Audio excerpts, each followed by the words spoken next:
Soňra iki dozlukly ýurdun döwlet baýdaklary bilen bediren paýtagtymyň halkara howa mendilne Hindistan Respublikasynyň prezidentiniň uçar gelip gönni. Munyň özi döwletary gatnaşyklarynyň taryhyna dozlukly döwletiň başçysy Ramnath Kovind'iň Türkmenistana ilkinji saparydyr. Halkara howa mendilne Hindistan Respublikasynyň prezidentini hormatly prezidentimiz mehirli garşylady.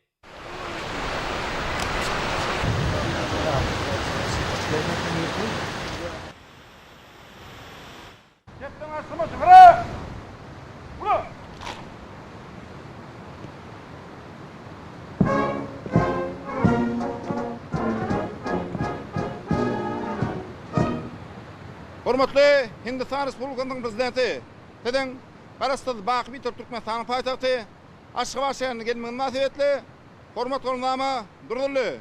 Hormat golun başçysy polkovnik Berdanazar.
Soňra iki ýurdun prezidentleri hormat garawylynyň eskerleriniň nizamynyň öňünden geçdiler we Türkmenistanyň döwlet baýdagyna hormat sarpa goýdular.